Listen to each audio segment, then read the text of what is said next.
my sport growing up, and I had, you know, delusions of being a footballer or cricketer. I was captain of the school and the district and stuff. But then Morrissey really just ended my life and totally changed. You know, within a week I had a pile of daffodils out the back of my arse and walking into school foppishly. I think that one, seeing him on Top of the Pops really changed my life, really. From then on, it seemed like a natural progression now, kind of golden age of Log Cole, Echo the Bunnymen, early Simple Minds, you know, really early Simple Minds. It's when me and James really bonded even more, because we've been in the same class in school, me and James, since we were 5. And through music we got even closer. Started giving each other lyrics. I think then the next big bolt was seeing the Clash, the anniversary of punk, I think 10 years. And they sold the So It Goes, the old Tony Wilson program, was repeated on ITV.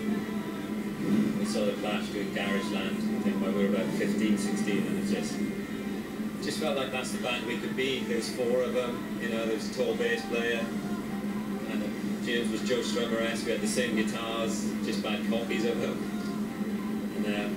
It kind of all came together then. We're just coming into Blackwood now. It was a great place to grow up. Might seem pretty boring to most people, but could be a rough area at times, especially growing up under Thatcher and the mines closing down. It was a particularly politicised time, but I think that helped us really. It kind of gave us targets and anger and something to fight against. It's quite odd wandering the streets of Blackwood dressed like the New York Dolls, because it was a very old traditional town. But we managed to get away with it as a group.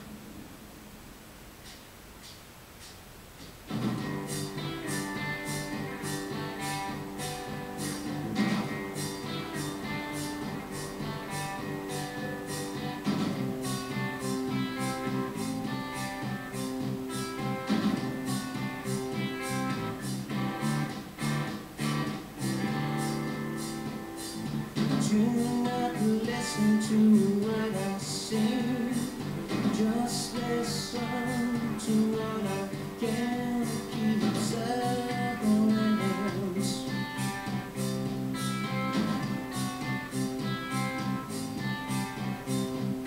The only way to gain approval is by exploiting the very thing that cheapens me.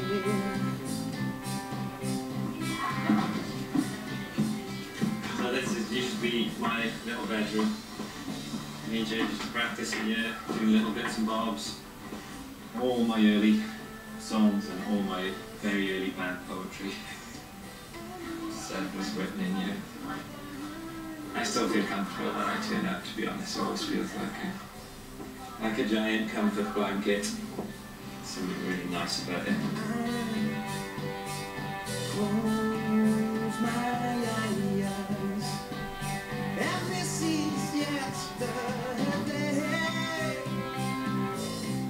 My mum and dad used to keep all the cuttings, which is brilliant actually. Like the way my mum and dad have circled me, look. To show it to you, that's Nicholas. Oh, brilliant. Couldn't ask for more. You know, my dad lent us money to do Suicide Alley. He'd drive us to gigs, same with James's parents. You know, they're just faultless in that respect. I am shaved. I know. I thought you would have had a shave. No, I was going to put my best frock on, but you phoned too quick. Ah. I just My mum. my lipstick How old are on. you? 73. Yeah, You're looking very good. Oh, thank you. Staring at the sky, and it leaves me blind.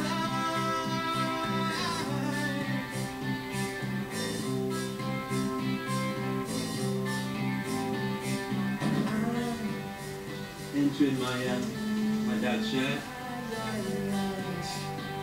And this is yesterday. Sean would be on 2 drums here, blokey Gillespie style. I was on rhythm guitar, James was on rhythm guitar, and Miles, the bass player, was big.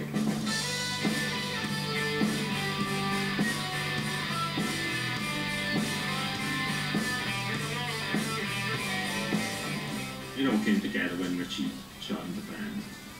We were in Swansea University, and I'd known him anyway, and we got really close, and it seemed a marriage made in heaven, really. The fact that, you know, I found someone who just believed in the same ideas as me, and was even worse musically.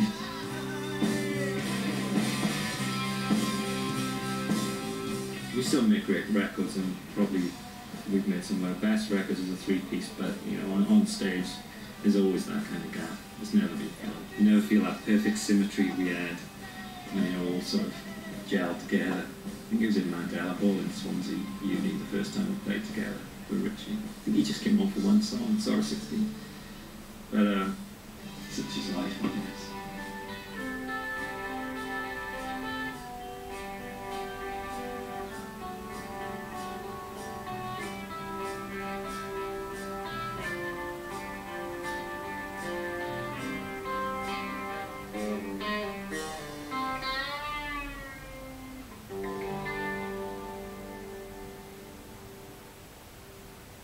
This is the Railway Hotel in Crumlin.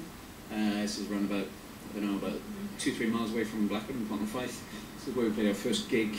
I can't remember if that was 1986 or 87, I can't quite remember now. But yeah, I was in the basement in this place here. The lineup was myself on guitar and vocals.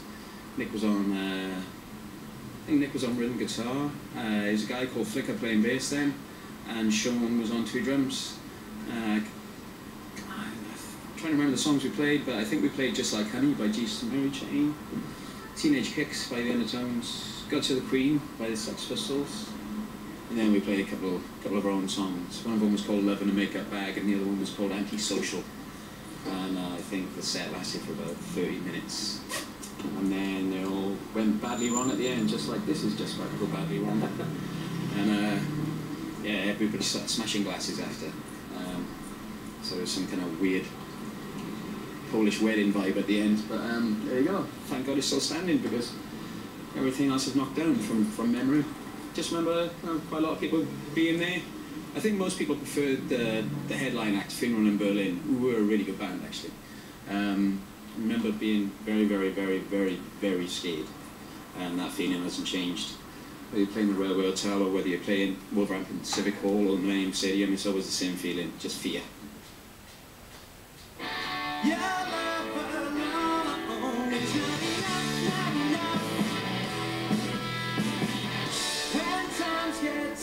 Playing live has always just been really important to us, because if you line up some of our live performances at the beginning of our career, you know, we sounded nothing like the record. You know, it really was the art of falling apart sometimes. And I think that kind of took a lot of bravery in a strange kind of way at the start, because we, right from the start, we didn't care about representing the sound of a record.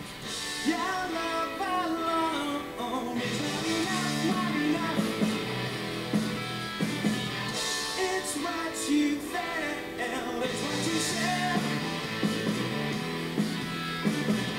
You said the sky would fall on you. Through all our pain, your eyes give blue.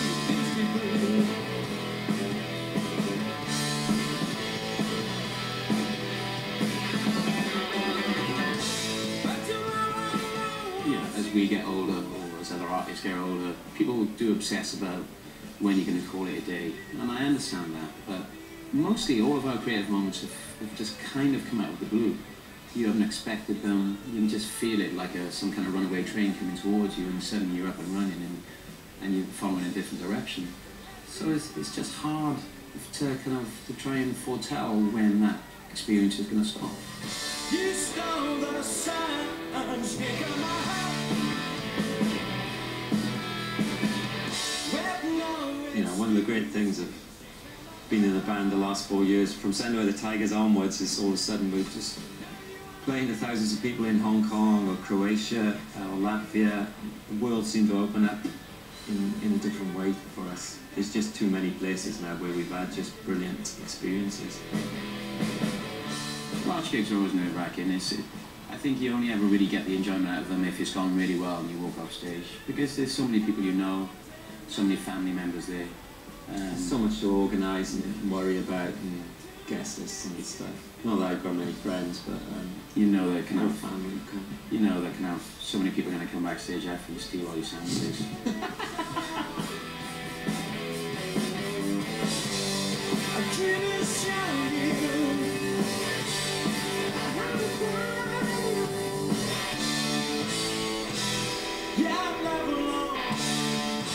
I think, you know, we all grew up with each other, obviously, and we've been band members longer than kind of like than we haven't been, you know. So it's the friendship and being in the band and writing together and traveling together. It's just all so utterly kind of like intertwined with each other. I find it hard to tell where one thing stops and the other. It's just beyond friendship. I think we've reached as Richie would say, we've reached a higher plateau of a kind of kinetic understanding of telepathy, which, you know, is a rare and precious thing.